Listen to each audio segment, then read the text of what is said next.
Nama pedang ini Naga Puspa. Selamatkan dia. Jangan sampai jatuh ke tangan pendekar berwatak jahat.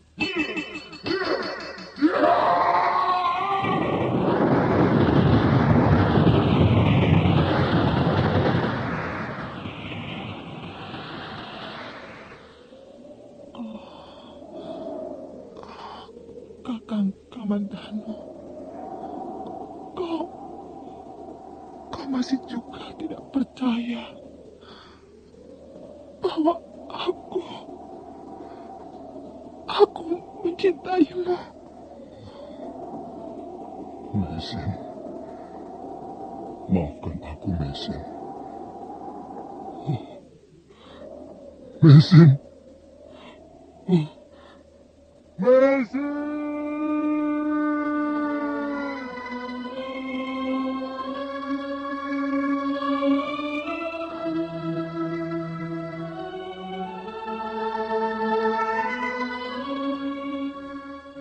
Tutur Tinula.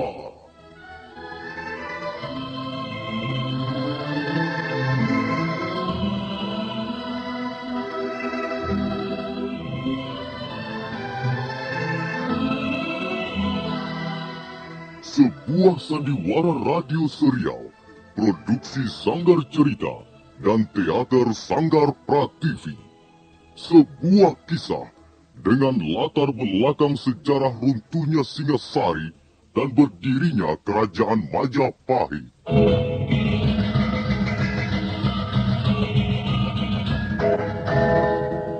Sandiwara ini didukung oleh pemain-pemain radio yang sudah ternama.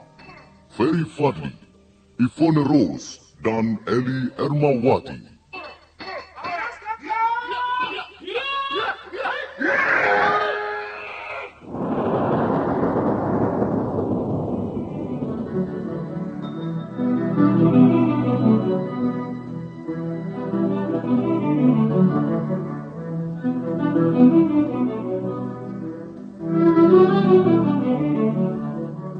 Cerita ini ditulis dan disusun oleh S. Tijak.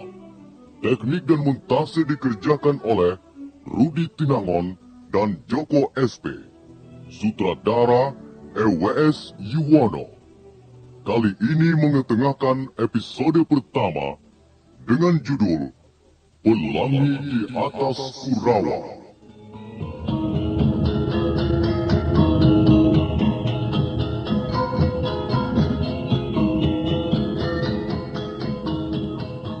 Dalam seri yang keempat ini, didukung oleh para pemain, Hari Aki sebagai Empu Hanggareksa, Wenda Lubis sebagai Wirot, Asdi Suhastra sebagai Empu Ranubaya, Iwan sebagai Prana Raja, Benny sebagai Jarawaha, Wawan Gewe sebagai Ganggadara, M. Abud sebagai Arya Dwi Pangga, Ferry Fadli sebagai Arya Kamandanu, Eli Panca sebagai Nyi Rongkot, dan Nusri pembawa cerita. Selamat menikmati.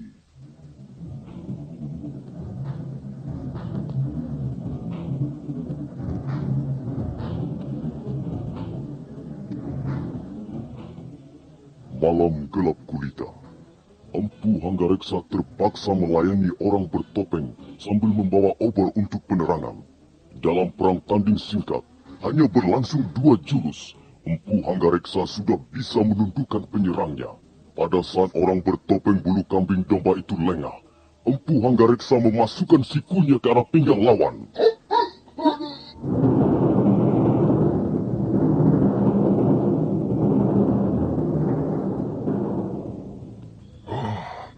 Ternyata kau hantu gadungan. Kau manusia biasa. Buktinya kau bisa mengadu merasakan sakit. Nah, sekarang aku ingin tahu, seperti apa orang yang berani bermain-main hantu-hantuan di depanku. Empu Hanggareksa lalu menyingkapkan topeng penutup wajah orang yang kini sedang duduk bersimpuh merasakan sakit. Hai, kau Wirot? Iya, Tuan Hanggareksa. saya, Wirot. Lalu apa maksudmu bermain hantu-hantuan begini? Untung aku tidak bertindak terlalu keras padamu, Wirot. Maaf, Tuan. Saya ditugaskan oleh guru untuk menjaga tempat ini. Selama guru berada di dalam sanggar pemujaan. Begitu. Jadi Kakang Ranubaya sekarang sedang memuja Semedi. Nah, biarkan aku menemuinya. Jangan, Tuan. Beliau tidak akan bersedia menerima siapapun kalau sedang duduk bersila. Aku ini sahabatnya. Masa dia menolak kehadiranku? Sungguh, Tuan. Guru tidak mau diganggu. Saya pun tidak berani memasuki sanggar kalau beliau sedang duduk bersila. Guru bisa marah sekali, Tuan.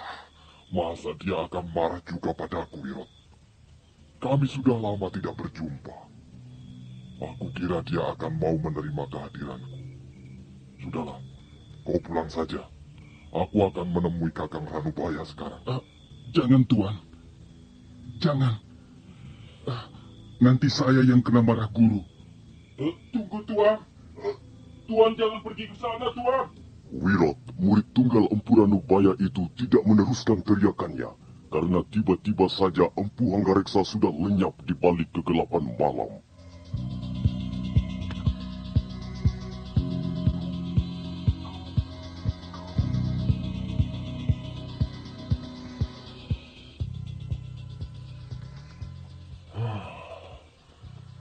Rupanya inilah batu besar yang menyerupai payung raksasa.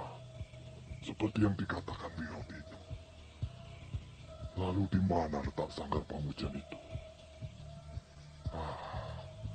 Barangkali di balik batu ini.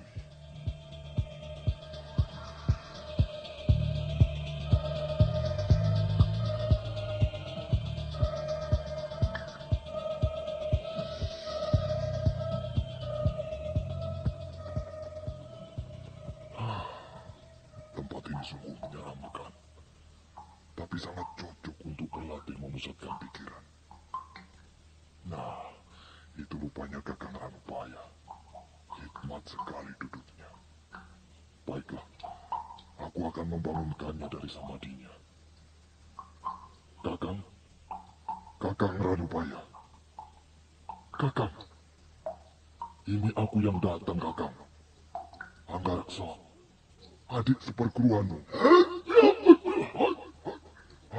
Kakang, sabar Kakang.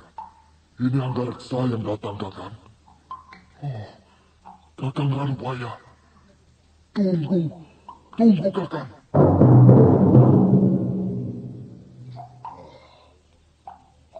Apa kau manusia atau setan gentayangan yang suka menggoda orang duduk bersila? Aku ini Hanggareksa, Kakang. Bukan nama yang kutanyakan.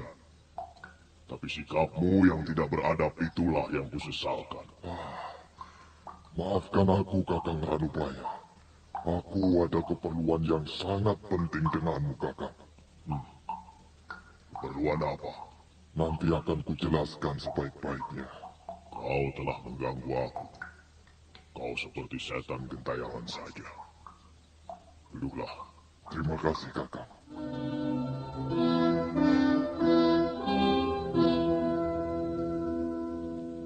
Menurut pendapatku, ini adalah kesempatan yang sangat berharga. Untukku, dan juga untuk Kakang Ranubaya. Prasasti Camunda adalah pencerminan dari kebijaksanaan raja kita sekarang ini. Maksudmu, aku kau suruh mengabdi pada Kertanegara. Kita bekerja sama untuk membangun negeri ini, Kakang. Tidak. Aku tidak akan berkhianat pada bisikan hati nuraniku, Kakang.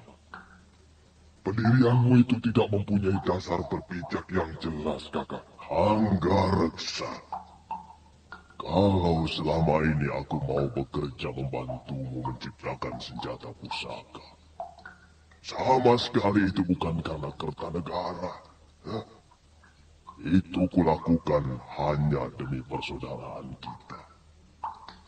Kau adik seperguruanku, Dan aku ingat kata-kata guru sebelum wafat, bahwa kita hendaknya bekerja saling bahu-membahu. Amanat guru memang patut kita pelihara dan laksanakan dalam kehidupan kita, Kakang. Lalu mengapa Kakang Ranubaya sekarang berubah? Karena kau pun kulihat semakin hari semakin berubah, Hanggareksa. Kakang, tidak, Kakang. Aku masih tetap Hanggareksa yang dulu.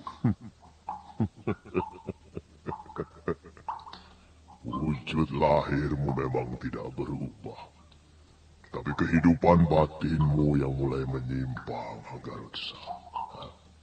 Kau mulai gila kehormatan, gila kedudukan dan harta. Kau mabuk kehidupan mewah dan serba gemerlap. Itulah sebabnya kau kelihatan gembira dan bangga mendapat undangan resmi dari Kertanegara. Aku kira adalah pantas untuk merasa bangga jika seseorang mendapat perhatian secara khusus dari raja. Tidak semua orang. Ya, barangkali bagi mereka yang tinggi hati. Tidak, Hanggareksa. Ada dua hal penting yang membuat aku tak mau membuat senjata pusaka untuk Kertanegara. Pertama, karena Kertanegara adalah keturunan Kenaro. Dan kedua, karena aku tak ingin lagi melihat karyaku dilumuri darah ribuan manusia tak berdosa. Perasaanmu terlalu halus, Kakang Ranubaya. Kau pandai dan berbakat sekali menciptakan senjata pusaka. Kau adalah murid paling berbakat di antara kami. 3 serangkai saudara seperguruan. Tapi sayang sekali, watakmu terlalu keras dan mudah patah.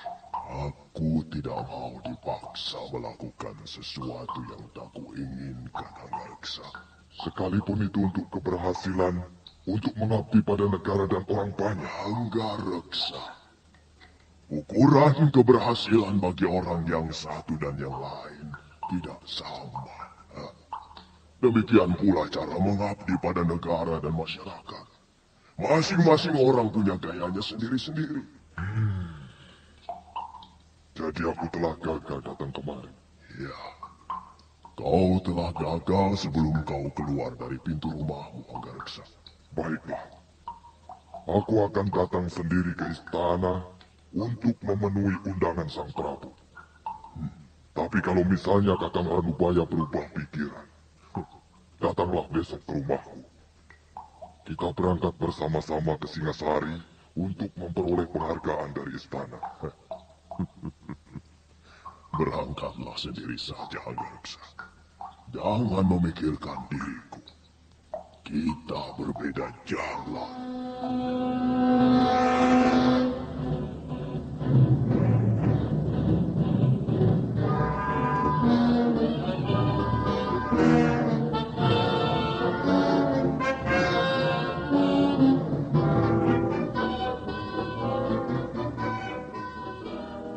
Ayah memanggil kami berdua. Iya, Dwipangga dan kau Kamandanu. Aku akan pergi ke Singasari bersama tuan-tuan ini. Selama aku pergi, kalian menjaga rumah. Baik, Ayah. Sebelum aku kembali, kalian jangan pergi jauh-jauh. Baik, Ayah. Bagaimana Tuan Pranaraja? Kita berangkat sekarang? Begitu lebih baik, Tuan Hanggareksa. Kita bisa segera tiba di Singasari. Setelah menaikkan perbekalan ke atas punggung kuda, mereka pun segera naik ke atas kuda. Dan sebentar kemudian, mereka berempat berangkat meninggalkan desa Kurawan.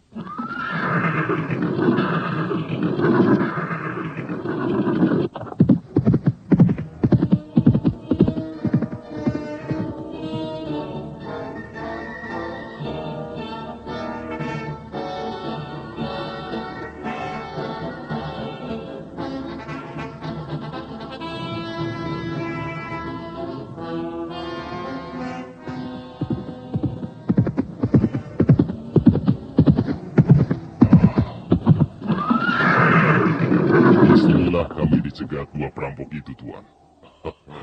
Iya, lihat saja. Pohon itu masih melintang di tengah jalan. Benar, Tuan.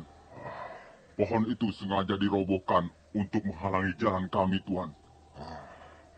Jaran Lecong dan Jaran Pangkal. Iya, itulah nama mereka, Tuan. Iya, iya. Kemudian datang lagi dua orang yang juga belum kami kenal. Mereka laki-laki dan perempuan.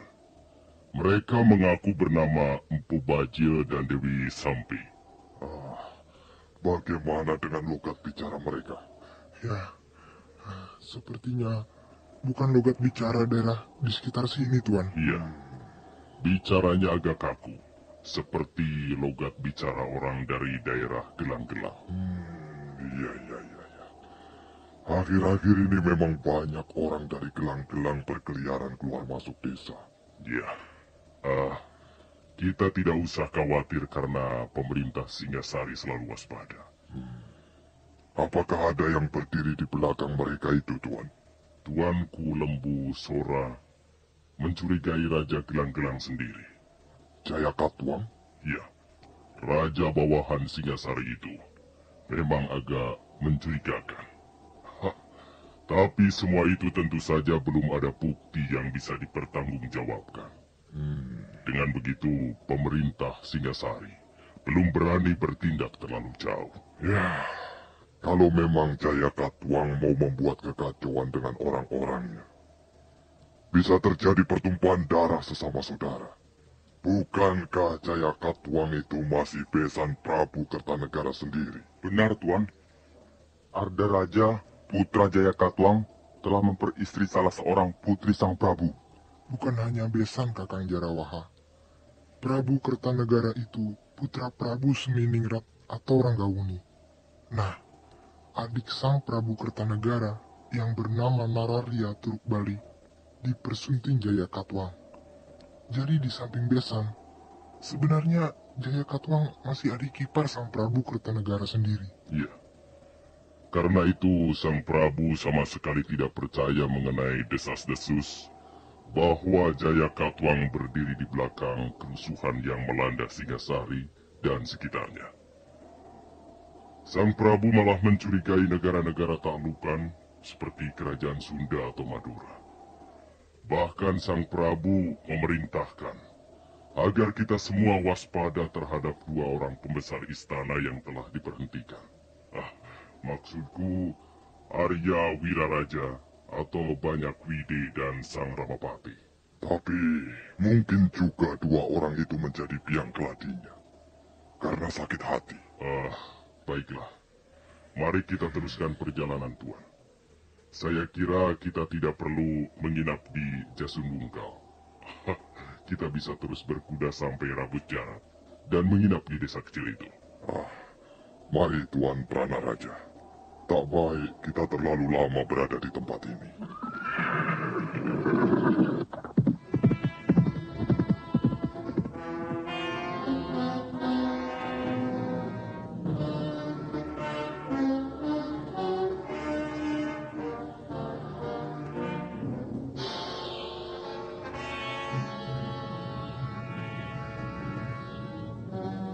Pelangi muncul di atas gurauan.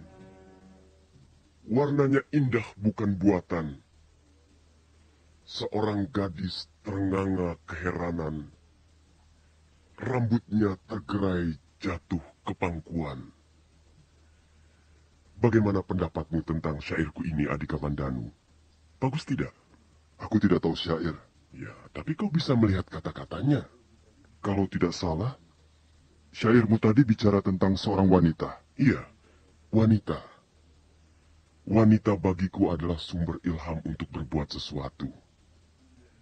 Tanpa wanita, dunia ini akan terasa seperti samudera tanpa gelombang. Nah, aku mempunyai satu bait lagi. Coba dengarkan. Bulan tersembul di sela-sela rumput. Terdengar rengek bocah minta susu. Angin membelai daun-daunan. Dan malam terasa semakin sunyi. Syairmu yang ini agak lain, Kakang. Aku mendengar suara rintihan yang panjang sekali.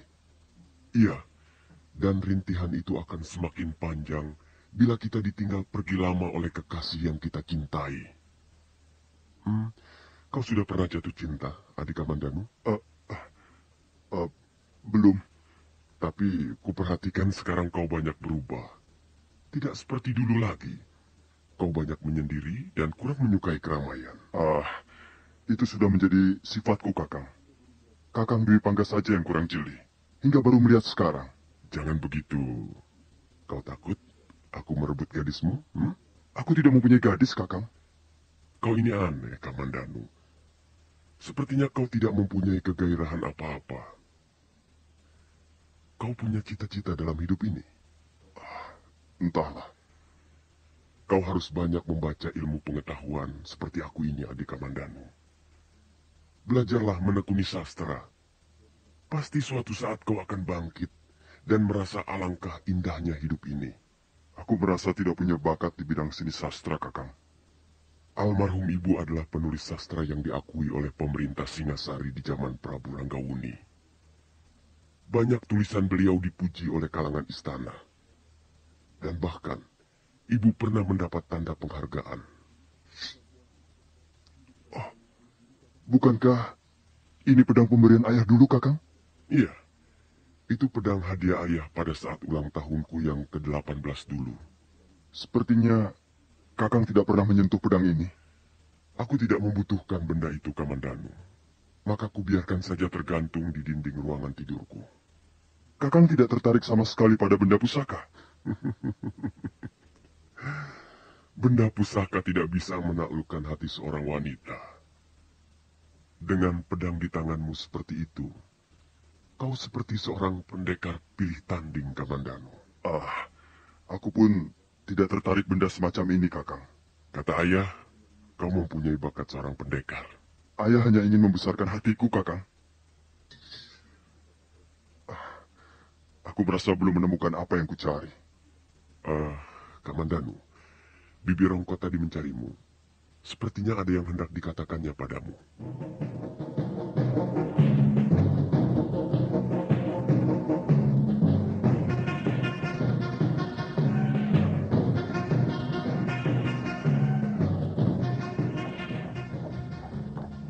Ger, Kamandanu, kemari sebentar, Ger. Angger Kamandanu, kemari sebentar. Ini mau bicara. Bibi Rongkot mencari saya ya? Dari tadi Bibi mencari Angger. Kemana saja? Shh, tadi pagi Bibi mendapat salam titipan. Dari siapa, Bi? Dari yang berkulit kuning langsat, bermata jeli, dan berambut panjang mengombak. Bibi jangan menggoda. Sungguh, Ger. Katanya Angger ditunggu di tempat biasanya. Siapa yang menunggu saya, Bi? Angger Kamandanu bisa mendustai Angger Dwi Pangga atau Ayahanda. Tapi Angger tidak mungkin bisa mendustai Nyi Rongkot ini. Percaya tidak? Ayo cepat temui dia, Angger. Nanti ngambek. Iya, baiklah. Tolong bawa kuda ini ke kandangnya, Bi. Ger, Angger Kamandanu. Tunggu dulu. Oh, anak muda di mana-mana sama. Kalau sedang jatuh cinta, menjadi kalang kabut, lupa segala-galanya.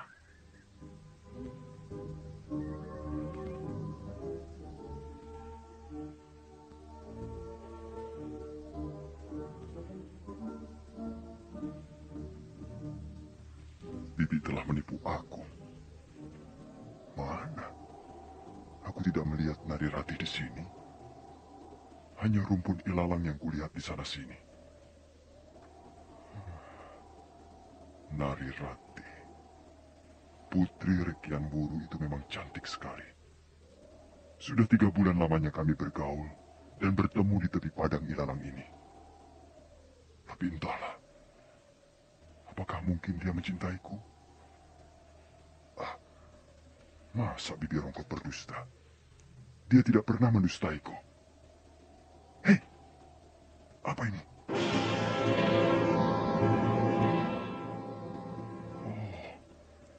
Sepertinya aku kenal benda ini. tusuk konde yang biasa dikenakan Nari Ratih untuk mengancing uraian rambutnya yang hitam dan panjang. Tapi, mengapa tusuk konde ini tergeletak di sela-sela daun ilalang? Jangan-jangan telah terjadi sesuatu atas diri gadis itu.